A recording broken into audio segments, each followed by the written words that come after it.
So, hi guys! For today's video, tuturuan ko kayo kung paano makita kung may earnings ba yung Facebook nyo or wala. So, first, magbukas muna tayo ng Facebook app. Huwag kayong sa FB Lite kasi hindi niya nakikita yung earning kung saan kayo kumikita.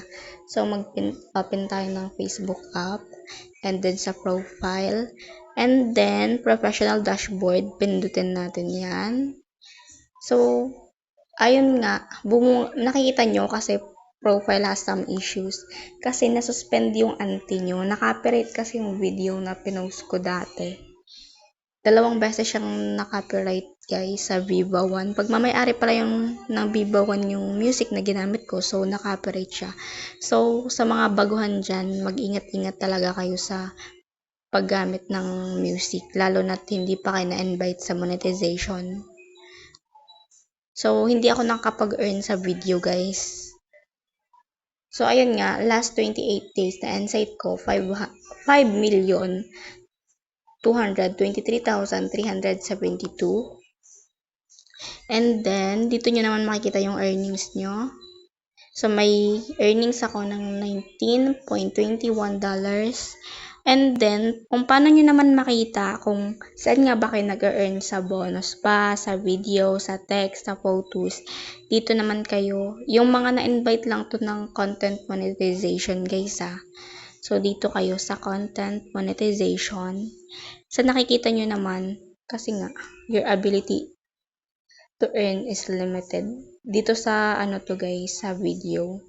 Limited talaga. As in, pag nagpo-post ako ng video, kahit gaano karami yung views, 0 earnings talaga siya. And then, ayun. Tinamad ang anti nyo.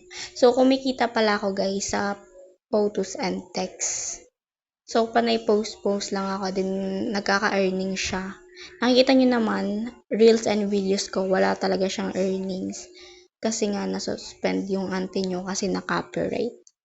So, pag may ganito na kayo, you are invited to use licensed music with content monetization. Ayan, pwede na kayong mag-post ng kung ano-anong video na gumagamit kayo ng music dito sa Facebook. Hindi na kayo makaka-copyright niyan. And then, makikita nyo naman yung kita nyo. Tapos, yung earning nyo na pumapasok sa account nyo dito sa payouts. Check nyo yung transaction. And then, example, ganito. So, yung first sahod ko, nung April, kasi, kaka-set up ko lang ng content monetization, guys. So, first na sahod ko nung April. Kasi April pa lang naman ako nag-set up ng monetization. Kasi tinamad nga ang anti nyo. Kasi nasuspend ako ng bonuses, stars pa lang yung sa earnings ko. So, ayan, dadating yung first sahod ko ng May 23, 2025. And then, nakakonect na din siya sa PayPal account ko. Depende sa inyo kung saan nyo i-connect yung, yung earn nyo. Kung may bank account kayo, bank account, kung PayPal, wala kasing GCash, hindi available. So, ayan yung first sahod ko, $5.77. So, ito times nyo sa 55. So, ayun lang guys.